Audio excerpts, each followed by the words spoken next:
Hey guys, what's happening? Dusty here from Dusty Wheels. Today I've got a 25 Roadglide 117 up on the dyno. This is actually my personal bike. She is bone stock at the moment. Stock exhaust, stock intake. Did some Farkle stuff on it, of course, but performance-wise, bone stock. Does have a power vision on it with a stock tune in it. It's not improved. It's completely stock. All I did was take the stock file, saved it as DJT. This way I can get data into the dyno, and I can record that and show that data. But what we're going to do is we're going to take it, stock exhaust, and we'll put some slip-ons on it. I do have a catless header. We'll do that. We'll do the catless header with the slip-ons. Then we'll do a 2-in-1 I've got from Moto. And then I'm going to put an airbox on it. I've got a heavy breather 90 degree on it. Will be on it shortly.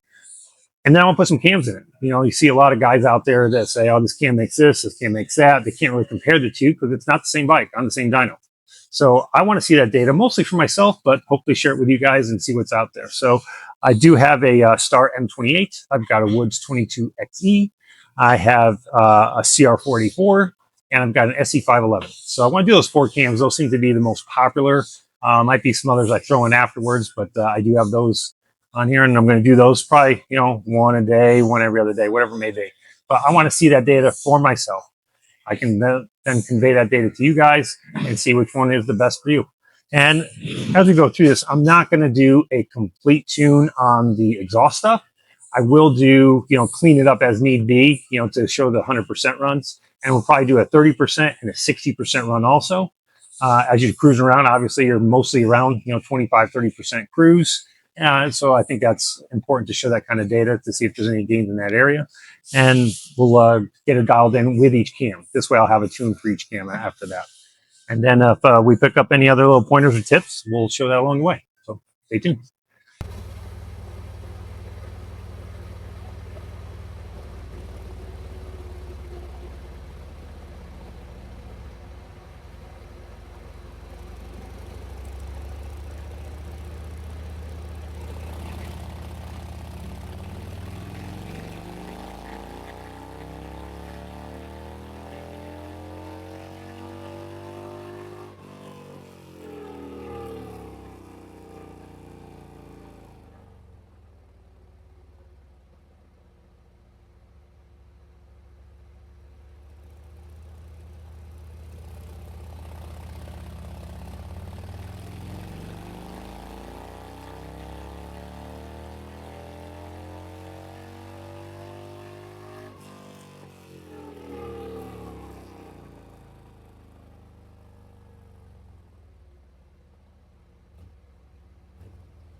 All right, guys, here we'll do a dyno review. And first I want to apologize. I did screw up in doing my videoing, or non-videoing, I should say, of the KW slip-ons.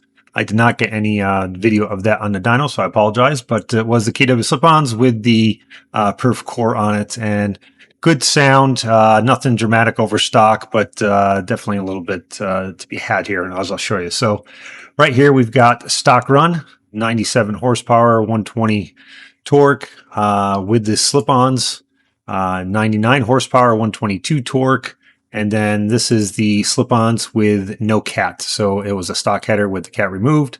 100 horsepower, 125 torque. So not much in that, but there is something to be had there. So I just want to show you now against, take our best run here. And this is against the Fuel Moto 2-in-1. So some gains here, at 2,700 RPMs. Some more gains here at like 5,700 RPM. Where the big gains come in is with the Fuel Moto 2-in-1 and the Screamin Eagle heavy breather intake. As you can see, pretty much gains everywhere. As far as peak goes, we're looking at like 13 horsepower and only 3 foot-pounds of torque. But if you're a guy that likes to rev the bike, especially above 4,000 RPMs, really, really big gains in the over rev, especially in the torque all the way through here. So definitely worth doing the intake at that point. And one thing I want to emphasize to you guys is you hear a lot of guys say, oh, you've put an intake on, you've put an exhaust on, you're going to blow up your bike if you don't get it tuned.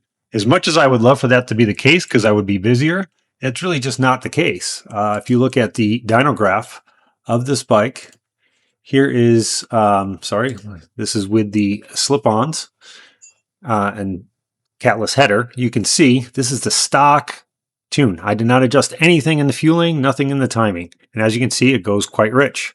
Goes quite rich on the rear cylinder also. When you put the intake on it, it was about the same. It really didn't make much difference. As you can see, this blue line is after I've made a quick adjustment on it. This is not a final tune by any means. I just wanted to get in the ballpark to see what this final number would end up being. But there's really no issue of you riding this bike with this setup and not getting a tune done. Are there gains to be had? Absolutely.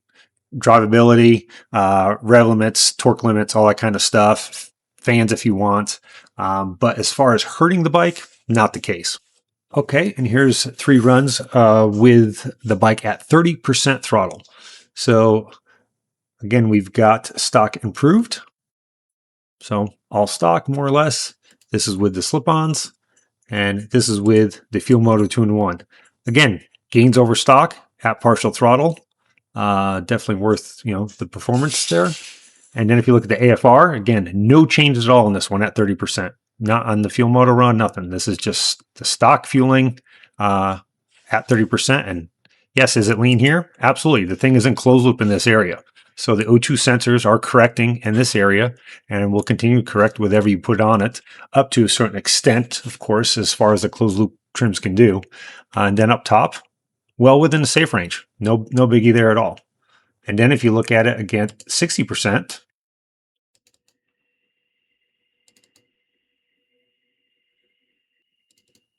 There we go. So this is 60%, those same runs, same modifications. And if anything, we're rich here. We're pretty good here, and we're rich again. So again, no worries with this bike running with these modifications with a stock file in it. All right, guys, so there's stage 2 on this 117 Roadglide. Pretty happy with the overall results. The Fuel Moto 2-in-1, good performer, looks good. Love the sound of it. I'm an older guy, don't love the screaming, loud pipes anymore. So it has a nice deep tone to it on the highway. It's not obnoxiously loud or droning or anything like that. So really good choice for that. Screamin Eagle heavy breather. Don't love the looks of it. I prefer the wedge, but the performance is phenomenal. I mean, it's the best, bang for the buck for sure. So definitely go that route. And then as far as overall package, bike ran great. Tune was good. I actually do have the SC511 in it at the moment, and that'll be in the next video when I compare, a few different cams for you guys. So, so far, that's what I started off with. It's running great. And then we're going to next put in the M28. We'll get that one tested and get some tunes done and share the results in the next video. So stay tuned.